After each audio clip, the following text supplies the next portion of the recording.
वो अधेड़ उम्र का आदमी कोई और नहीं बल्कि उस घटिया टैक्सी कंपनी का मालिक लाला राम था। कमरे में घुसते ही उसने दीनदयाल चाचा को बुरी तरह झाड़ना शुरू कर दिया। सॉरी मालिक, मुझसे गलती हो गई। दीनदयाल चाचा बुरी तरह घबरा गए और तुरंत माफी मांगने लगे। तुझे अंदाजा भी है कि तेरी इस लापरवाही से मेरी कंपनी का कितना बड़ा नुकसान हुआ है? लाला राम बिना रुके अपनी भड़ास निकाल रहा था। धप। आर्यवीर से लाला राम की यह बदतमीजी और बर्दाश्त नहीं हुई। उसने मेज पर रखा पानी का गिलास जोर से पटका, लाला राम की आंखों में देखा और कड़क कर पूछा, तुम्हारे लिए तुम्हारी कार ज्यादा कीमती है या किसी इंसान की जान? ये मोटा लालची आदमी आते ही कार और कंपनी के घाटे का रोना रो रहा था। उसे इस बात की रत्ती भर भी फिक्र नहीं थी कि दीनदयाल चाचा को कितनी चोटें आई हैं। ए लड़के, तू कौन है बे? मेरे और मेरे मुलाजिम के बीच बोलने वाला तू होता कौन है? लाला राम गुस्से में दहाड़ा। उसकी आंखें फटी की फटी रह गईं। आज से इस मामले का जिम्मेदार मैं हूं। आर्यवीर अपनी कुर्सी से उठा और सीधा लाला राम के सामने खड़ा हो गया। दीनदयाल चाचा खौफ के मारे कांप रहे थे। उन्होंने आर्यवीर की आस्तीन खींची और फुसफुसाए, छोटे भाई, मैं जानता हूं तुम मेरा भला चाहते हो, पर लाला जी मेरे मालिक हैं। अगर मैंने उन्हें नाराज किया तो मेरी नौकरी चली जाएगी। टैक्सी चलाना मेहनत का काम था, पर उससे उन्हें महीने के कुछ हजार रुपए मिल जाते थे, जिससे उनका घर चलता था। अगर नौकरी गई तो उनका परिवार दाने दाने को मोहताज हो जाएगा। ये सुनकर लाला राम और भी अकड़ गया। सुना लड़के, दीनदयाल की रोटी मेरे हाथ में है। अगर तूने मुझसे पंगा लिया तो मैं इसे अभी के अभी नौकरी से निकाल दूंगा। आज से दीनदयाल चाचा तुम्हारी इस 2 कौड़ी की कंपनी में काम नहीं करेंगे। आर्यवीर ने तुरंत फैसला सुना दिया। दीनदयाल चाचा के सामने खड़ा ये मालिक किसी काम का नहीं था। ऐसी जगह काम करना चाचा के आत्मसम्मान और उनकी जान दोनों के लिए खतरा था। क्या ये काम छोड़ रहा है? लाला राम की आंखें फटी रह गईं। उसने चाचा की तरफ मुड़कर पूछा, क्या तू वाकई काम छोड़ना चाहता है? दीनदयाल ने सिर उठाया, आर्यवीर की तरफ देखा, अपने दांत भींचे और हिम्मत जुटाकर बोले, हाँ, अब मैं आपके यहाँ काम नहीं करना चाहता। वे जानते थे कि आर्यवीर उनकी इज्जत की खातिर खड़ा है, तो वे उसका मान कैसे घटा सकते थे। उन्होंने दिल पर पत्थर रखकर हाँ कह दिया।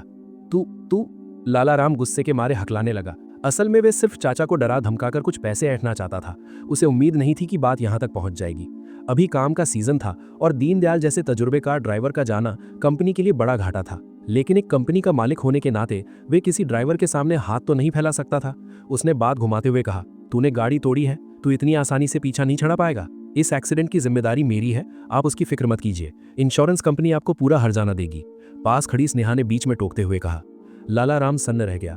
वे किसी बुत की तरह वहीं खड़ा रह गया। अब यहाँ खड़े होकर क्या देख रहे हो? दफा हो जाओ यहाँ से। आर्यवीर ने चिढ़ते हुए कहा। ठीक है, देख लूंगा तुम्हें भी। लाला राम ने दांत पीसते हुए कहा। अगर टैक्सी कंपनी छोड़ी तो आज नहीं तो कल तुम भूखों मरोगे। ये कहकर वे गुस्से में पैर पटकता हुआ बाहर निकल गया।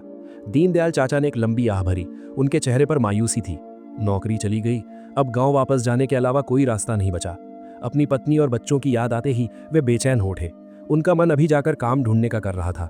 चाचा, आप फिक्र मत कीजिए, आपके काम का इंतजाम मैं करूंगा। आर्यवीर ने चाचा के कंधे पर हाथ रखा और मुस्कुराते हुए उन्हें दिलासा दिया। बेटा, मैं एक अनपढ़ देहाती आदमी हूं, मुझे गाड़ी चलाने के अलावा कुछ नहीं आता। तुम चाहकर भी मेरी क्या मदद करोगे? गाड़ी चलाना ही तो आपका सबसे बड़ा हुनर है। आर्यवीर ने गंभीरता से कहा।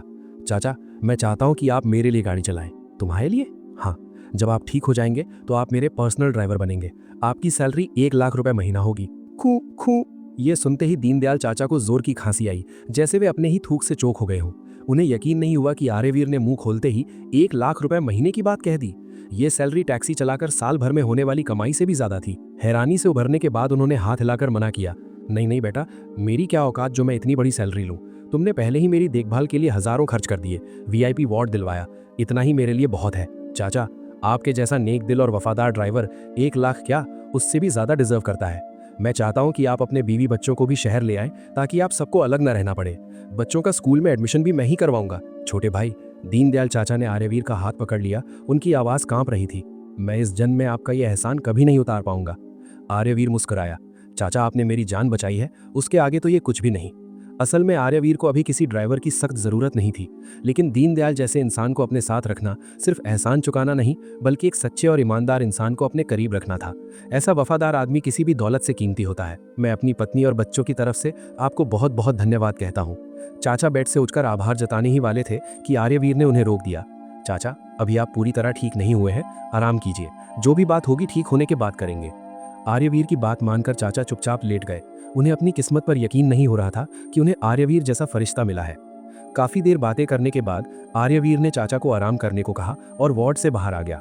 स्नेहा भी उसके पीछे पीछे आई और चिंता से पूछा, मेरे दोस्त नितिन ने तुम्हारे लिए कोई और परेशानी तो नहीं खड़ी की ना? नहीं, सावधान रहना, नितिन बहुत छोटे दिमाग का आदमी है। मुझे डर है कि फिक्र मत करो, मेरा और उसका हिसाब बराबर हो चुका है, आर्यवीर ने बात टालते हुए कहा। उसे पता था कि नितिन को वे पहले ही कंपनी से निकलवा चुका है। अब वे किसी बड़े पद पर नहीं बल्कि एक आम इंसान है।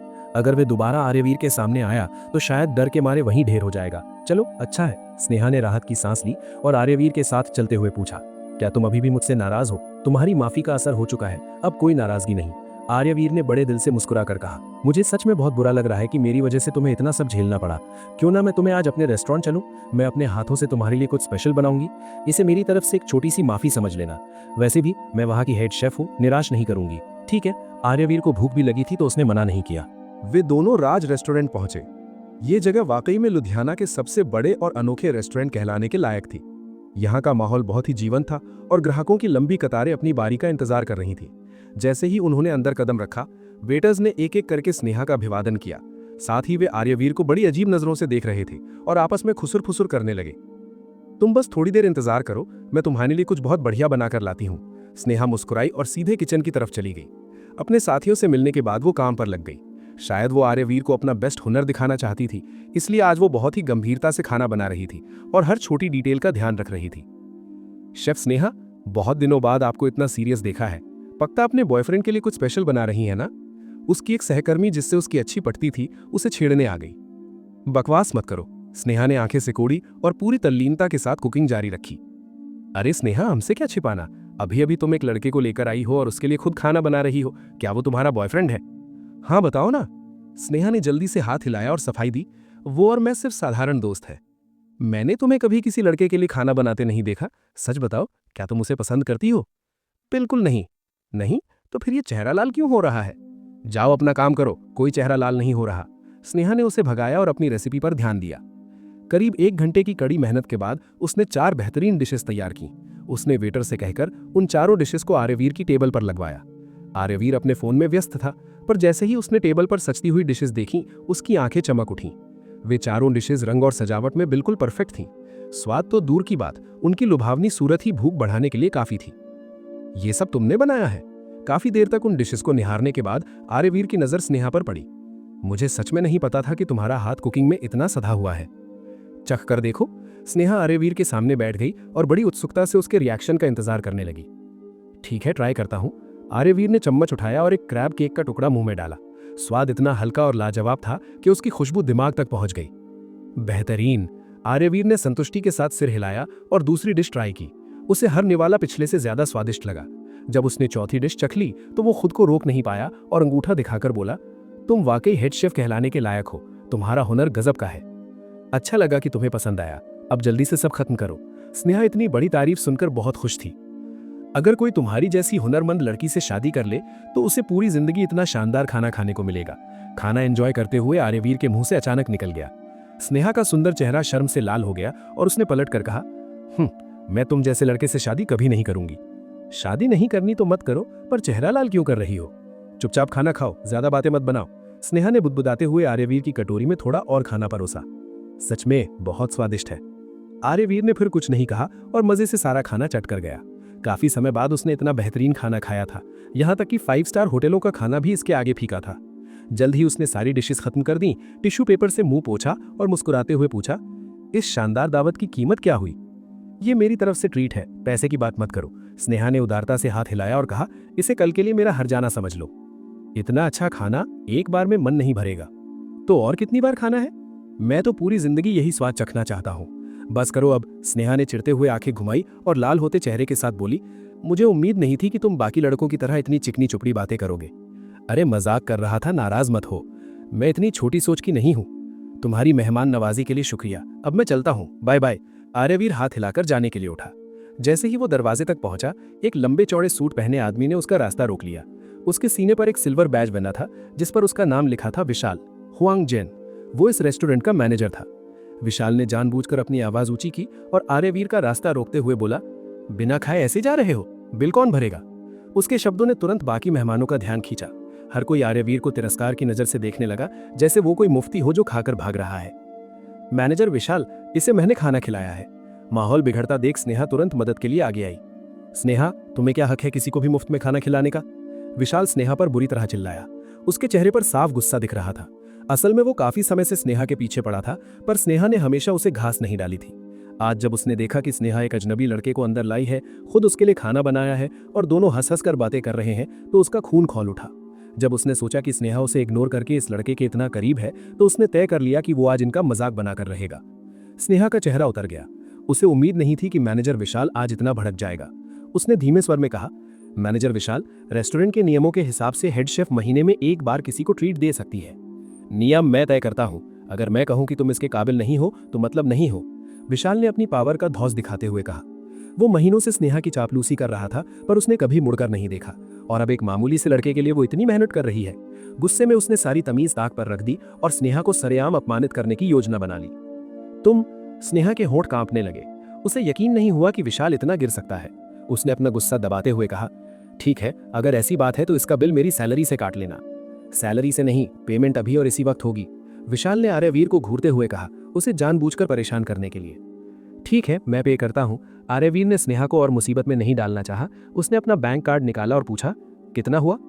53,000 रुपए। क्या? ये सुनकर स्नेहा के होश उड़ गए।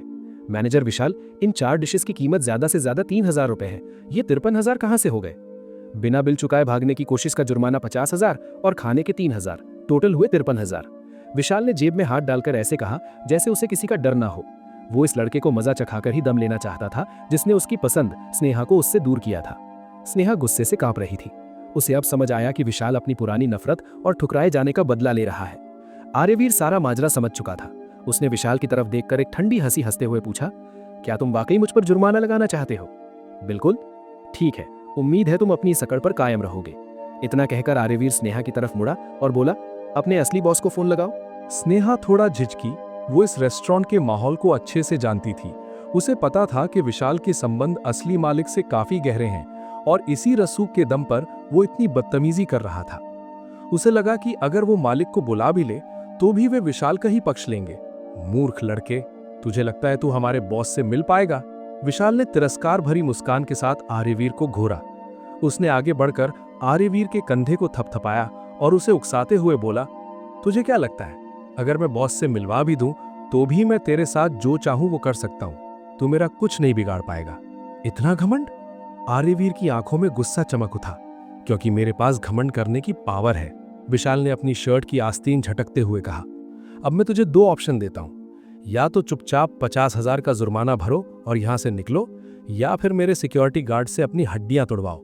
मुझे दोनों ही मंजूर नहीं है, आर्यवीर ने ठंडे स्वर में कहा। उसने सोचा नहीं था कि एक वक्त का खाना उसे ऐसी स्थिति में ले आएगा। 50,000 उसके लिए कोई बड़ी रकम नहीं थी, पर वो गलत बात के लिए पैसे देकर इस गुंडे को और बढ़ावा नहीं देना चाहता था। इससे न केवल उसका अपमान होता बल्कि स्नेहा की भी बेइज्जती होती। देख लिया, ये नहीं चुनने वाला, तो अब मैं इसके लिए चुनता हूं। विशाल ने दांत पीसते हुए गार्ड्स को इशारा किया। ये लड़का मुफ्त का खाना खाकर भागना चाहता है, इसे पकड़ो और पीट कर बाहर फेंक दो। हुक्म मिलते ही 2 गार्ड्स अपनी आस्तीन चढ़ाते हुए आर्यवीर की तरफ झपटे। रेस्टोरेंट के बाकी कस्टमर्स भी अपनी गर्दनें घुमाकर देखने लगे, जैसे किसी तमाशे का इंतजार कर रहे हों। सबको लगा कि ये फकीर जैसा दिखने वाला लड़का आज बुरी तरह पिटने वाला है। रुको! तभी हॉल में एक कड़क आवाज गूंजी। सूट बूट पहने एक अधेड़ उम्र का व्यक्ति तेजी से उनकी तरफ आया। आर्यवीर की आंखों में उसे देखकर हैरानी और पहचान की चमक आ गई। ये कोई और नहीं बल्कि लावण्या सिंह के पिता लोकेश जिंदल थे। आर्यवीर ने पहले उनसे शिखर पैलेस खरीदा था, पर उसे अंदाजा नहीं था कि ये फुयान रेस्टोरेंट भी उन्हीं का है। चूंकि लोकेश जिंदल ही इसके मालिक थे, तो आर्यवीर के लिए अब मामला बहुत आसान हो गया था। विशाल चापलूसी भरी मुस्कान के साथ लपका, बॉस देखिए, कोई हमारे रेस्टोरेंट में हंगामा कर रहा है, मैं बस इसे। उसकी बात पूरी होने से पहले ही लोकेश जिंदल ने उसे पूरी तरह इग्नोर कर दिया। विशाल सन्न रह गया। उसकी हैरानी तब बढ़ गई जब लोकेश जिंदल ने बड़े ही सम्मान के साथ आर्यवीर का स्वागत किया। मिस्टर आर्यवीर, क्या इत्तेफाक है, हम फिर मिल गए। लोकेश जिंदल ने बिना किसी नखरे के हाथ मिलाया। विशाल के पैरों तले जमीन खिसक गई। उसे उम्मीद नहीं थी कि जिस लड़के को वो भिखारी समझ रहा था वो उसके बॉस का इतना करीबी होगा। स्नेहा और बाकी कस्टमर्स भी दंग थे। क्या इत्तेफाक है लोकेश अंकल, मुझे नहीं पता था कि ये रेस्टोरेंट भी आपका है, आर्यवीर ने मुस्कुराकर कहा। अब मुझे लोकेश अंकल ही कहना। जिंदल साहब ने आर्यवीर के कंधे पर हाथ रखा। वे अभी भी उस एहसान को नहीं भूले थे जब आर्यवीर ने शिखर पैलेस खरीदकर उनकी डूबती हुई कंपनी को बचाया था। अंकल, मुझे आपके इस रेस्टोरेंट में काफी दिलचस्पी है, क्या आप इसे भी मुझे बेचेंगे? आर्यवीर ने अचानक प्रस्ताव रखा। उसकी नज़र में ये जगह प्राइम लोकेशन पर थी और यहाँ काफ़ी भीड़ रहती थी, जो भविष्य के लिए एक बेहतरीन इन्वेस्टमेंट था। हॉल में मौजूद लोगों की सरसाहट बढ़ गई। क्या ये लड़का वाकई इतना अमीर है कि चलते फिरते रेस्टोरेंट खरीद ले? विशाल को अब भी लग रहा था कि आर्यवीर नाटक कर रहा है। इस रेस्टोरेंट की कीमत, इसकी ज़मीन और गुडविल मिलाकर कम से कम 1,30,00,000 से ऊपर थी। बेटे, तुम्हारी पारखी नज़र की दाद देनी होगी, लोकेश जिंदल ने हंसते हुए कहा। यह मेरा सबसे मुनाफे वाला बिजनेस है, पर चूंकि तुमने पहले मेरी मदद की है तो मैं इसे तुम्हें सौंपने को तैयार हूं। कीमत क्या होगी? जमीन के साथ 1,30,00,000 रुपए। सौदा पक्का। आर्यवीर ने बिना पलक झपकाए फैसला सुना दिया। उसे पता था कि शहर इस तरफ बढ़ रहा है और कुछ सालों में यहाँ की कीमतें आसमान छूने वाली हैं। सबकी आंखों के सामने ही कागजी कार्रवाई शुरू हुई और चेक साइन हो गया। जब लोगों को एहसास हुआ कि आर्यवीर ने सच में रेस्टोरेंट खरीद लिया है तो वहां सन्नाटा छा गया। अब सबको समझ आया कि उनके सामने खड़ा लड़का कोई आम स्टूडेंट नहीं, बल्कि एक छिपा हुआ रुस्तम है। सिर्फ अरबपति ही 1 करोड़ का रेस्टोरेंट ऐसे खरीद सकते हैं जैसे बाजार से सब्जी खरीद रहे हो। स्नेहा तो अपनी सुध बुद्धि खो बैठी थी। उसे उम्मीद नहीं थी कि जिस लड़के को वो दलिया खिला रही थी वो उसका नया मालिक बन जाएगा। सबसे बुरी हालत विशाल की थी। वो जिस इंसान को अपमानित कर रहा था वो अब उसका नया बॉस था। उसका चेहरा सफेद पड़ गया और वो कांपते हुए आर्यवीर के पास आया। सर, बॉस, मुझसे गलती हो गई। आज से मैं आपकी हर बात मानूंगा। अभी तो तुम कह रहे थे कि तुम जो चाहो मेरे साथ कर सकते हो, इतनी जल्दी बदल गए? आर्यवीर ने उसे कड़ी नजरों से घूरा। मैं अंधा था सर, मुझे नहीं पता था कि आप मेरे मालिक बन जाएंगे। विशाल पसीने पसीने हो गया। ठीक है, अपनी गलती मान रहे हो तो अच्छी बात है, आर्यवीर ने ठंडे स्वर में कहा। अब रेस्टोरेंट के सारे स्टाफ को यहां बुलाओ, मुझे एक मीटिंग लेनी है। विशाल ने जैसे राहत की सांस ली और भागकर रेस्टोरेंट के दर्जनों कर्मचारियों को हॉल में इकट्ठा किया। उसने हाथ जोड़कर घोषणा की, साथियों, आज से मिस्टर आर्यवीर हमारे नए बॉस हैं।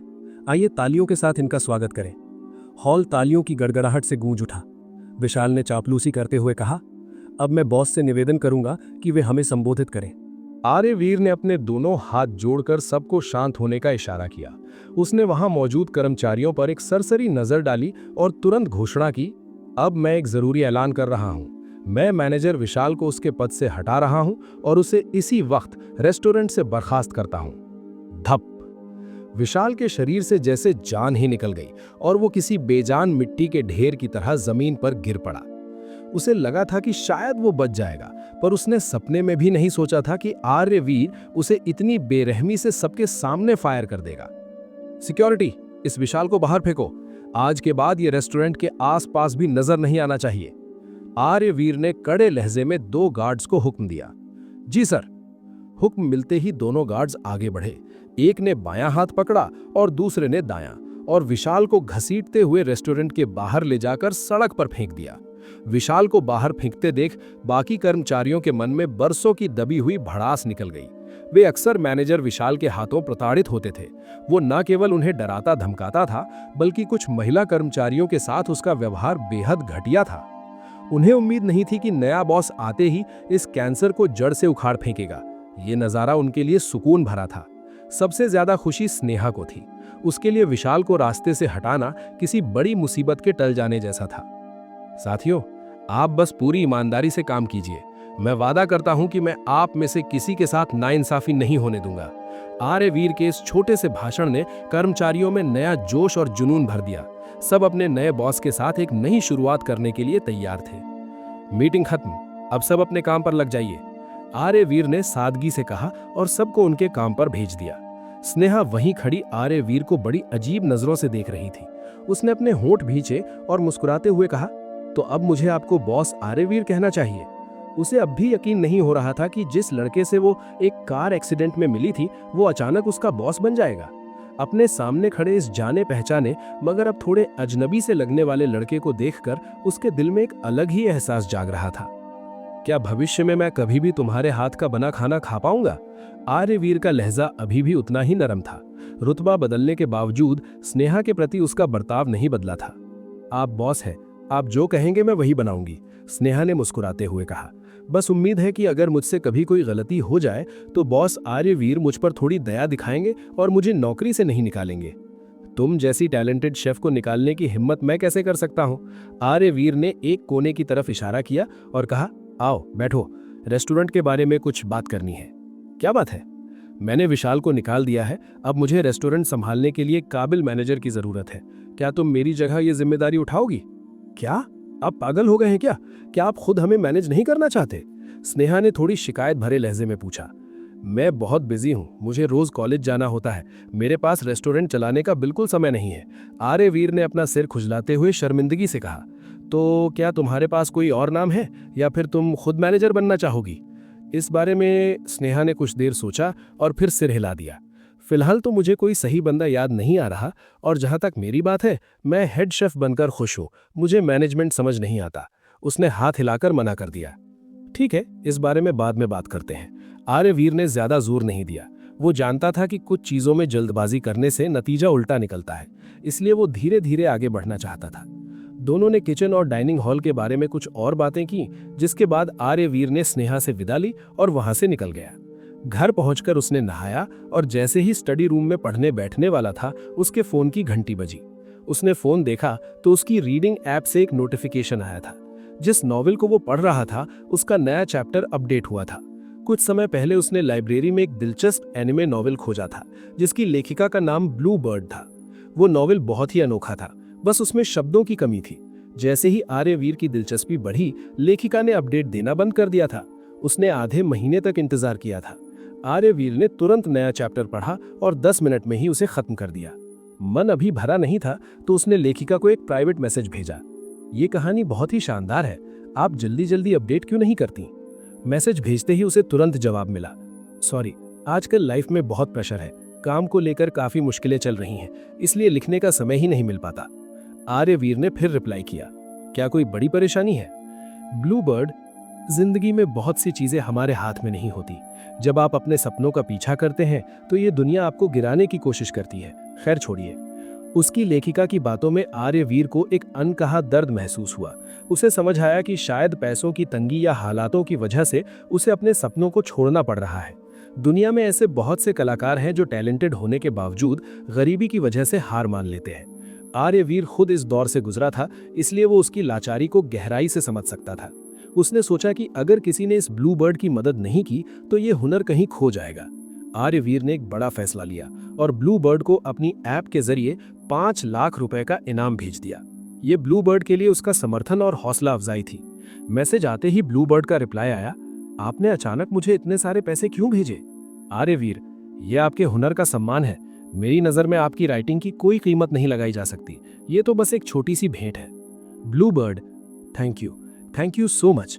मुझे आज तक किसी ने इतना बड़ा इनाम नहीं दिया। मेरे पास शब्द नहीं है। आपका बहुत बहुत शुक्रिया। इसके बाद उसने ढेर सारे खुशी और इमोशनल इमोजी भेजे। स्क्रीन के उस पार से भी उसकी उत्तेजना और कृतज्ञता को महसूस किया जा सकता था। शायद वो खुशी के मारे नाच रही होगी। आर्यवीर, बस अपनी किताब अच्छी तरह लिखिए। मुझे यकीन है एक दिन आपके शब्द चमत्कार करेंगे। ब्लू बर्ड, मैं अपनी पूरी जान लगा दूंगी और आपको कभी निराश नहीं करूंगी। आर्यवीर, लिखते रहिए, मैं इंतजार करूंगा, पर अपनी सेहत का भी ध्यान रखिएगा। ब्लू बर्ड, आप मेरी जिंदगी के सबसे खास इंसान बन गए हैं। आपसे मिलना मेरी किस्मत का सबसे बड़ा तोहफा है। आर्यवीर ने फोन रख दिया और मुस्कुराते हुए पढ़ने लगा। 5 लाख उसके लिए कुछ नहीं थे, पर ब्लू बर्ड के लिए ये उसकी पूरी दुनिया बदल सकते थे। अभी वो पढ़ ही रहा था कि अचानक उसकी सेक्रेटरी लावण्या स्टडी रूम के दरवाजे पर खड़ी हो गई और उसे एकटक निहारने लगी। आर्यवीर ने किताब नीचे रखी और शरारत भरी मुस्कान से पूछा, सेक्रेटरी लावण्या, क्या आपको अपना यंग मास्टर इतना हैंडसम लग रहा है कि आप अपनी नजरें ही नहीं हटा पा रही? मैं हैंडसम हूं या नहीं ये तो पता नहीं, पर हमारे यंग मास्टर की खाल दिन ब दिन मोटी होती जा रही है। लावण्या ने अपने होंठ सिकोड़े और सीधे आर्यवीर की आंखों में देखते हुए कहा, बॉस, मैं आपको याद दिलाने आई हूं कि पिछले कुछ दिनों में आपने बहुत सारा पैसा खर्च कर दिया है। तो तुम्हें लगता है कि मैं किसी अमीर बाप की वो बिगड़ी हुई औलाद हूं जिसे सिर्फ पैसे उड़ाना आता है? आर्यवीर कुर्सी से उठा और लावण्या के करीब जाकर खड़ा हो गया। उसके शरीर से आती हल्की खुशबू ने आर्यवीर को तरोताजा कर दिया। वो मन ही मन दादाजी की पसंद की दाद देने लगा। उन्होंने वाकई एक बहुत ही काबिल और हाई क्लास सेक्रेटरी उसके लिए चुनी थी। मेरी क्या हिम्मत जो मैं ऐसा कहूं। हालांकि लावण्या ने ना कहा, पर उसके मन में यही चल रहा था। उसकी नज़र में उसका यंग मास्टर बस बिना सोचे समझे पैसे लुटा रहा था और इतने खर्च के बाद भी अब तक कोई बड़ा रिजल्ट नहीं दिखा था। वक्त ही बताएगा कि मैं जो कर रहा हूं वो सही है या गलत। बहुत जल्द तुम्हें पता चलेगा कि जो पैसा मैं खर्च कर रहा हूं वो मुनाफे को 2 गुना करके वापस लाएगा। आर्यवीर ने पूरे आत्मविश्वास के साथ कहा। उसे इस बात की परवाह नहीं थी कि लावण्या अभी उसके बारे में क्या सोचती है। उसने बात बदलते हुए पूछा, मैंने तुम्हें सी फूड टीवी के बारे में पता करने को कहा था, क्या अपडेट है? सी फूड टीवी अभी बहुत छोटा प्लेटफॉर्म है और इस इंडस्ट्री में काफी पिछड़ा हुआ है। ऊपर से इसमें कोई नया इन्वेस्टमेंट नहीं हो रहा, जिसकी वजह से उनकी फंडिंग पूरी तरह खत्म हो चुकी है। लावण्या ने जानकारी देते हुए पूछा, पर बॉस आप सी फूड टीवी में इतनी दिलचस्पी क्यों ले रहे हैं? क्योंकि मैं इसमें इन्वेस्ट करना चाहता हूँ। इन्वेस्ट? लावण्या की भवें तन गई। उसने एक प्रोफेशनल सलाह देते हुए कहा, सी फूड टीवी का मार्केट अभी बहुत अस्थिर है और इसमें काफी रिस्क है। इस वक्त पैसा लगाना आग से खेलने जैसा होगा। जहां बड़ा रिस्क होता है वहीं बड़ा प्रॉफिट भी होता है। मैंने इसकी बारीकी से स्टडी की है। निवेश करने का यही सही समय है। आर्यवीर ने लावण्या की बात काटते हुए हुक्म दिया, सी फूड टीवी के मालिक से कांटेक्ट करो और उनसे कहो कि आज रात मुझसे मिले। जी बॉस। लावण्या ने और कुछ नहीं कहा। उसे अपने मास्टर का हुक्म मानना था, भले ही उसका दिल चिंताओं से भरा हो। जल्द ही उसने सी फूड टीवी के मालिक सुनील शेखावत से संपर्क किया और एक कॉफी शॉप में मीटिंग फिक्स कर दी। रात के 7 बजे आर्यवीर लावण्या के साथ कॉफी शॉप पहुंचा।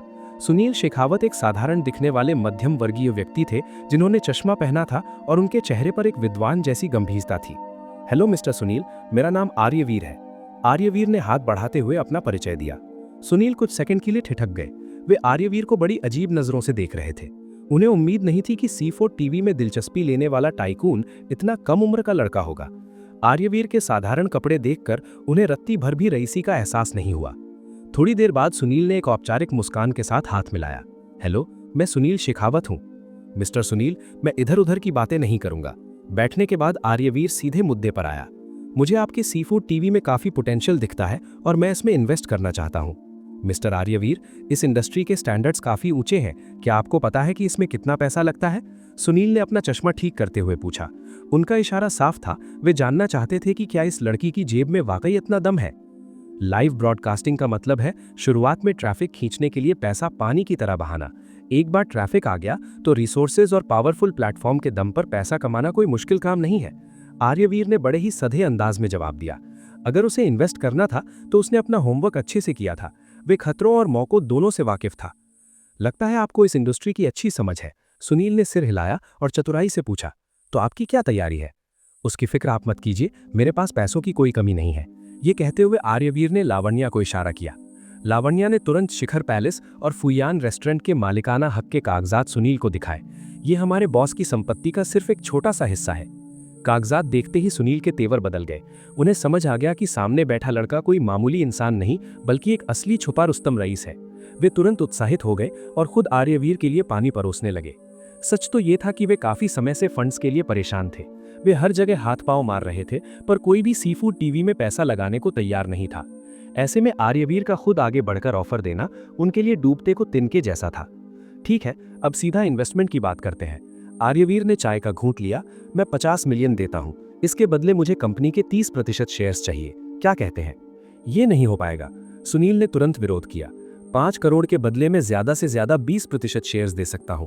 30%? आर्यवीर ने अपनी 3 उंगलियां दिखाईं और अपनी बात पर अड़ गया। मिस्टर आर्यवीर, अगर मेरी कंपनी का फंड खत्म ना हुआ होता तो मैं 10% भी बड़ी मुश्किल से देता। 20% मेरा आखिरी ऑफर है। 5 करोड़ और 30% शेयर्स। अगर आपको मंजूर नहीं तो मैं आप पर दबाव नहीं डालूंगा। आर्यवीर ने चाय का कप रखा और खड़ा हो गया जैसे वो जाने वाला हो। रुकिए। आर्यवीर को जाते देख सुनील हड़बड़ा कर खड़े हो गए।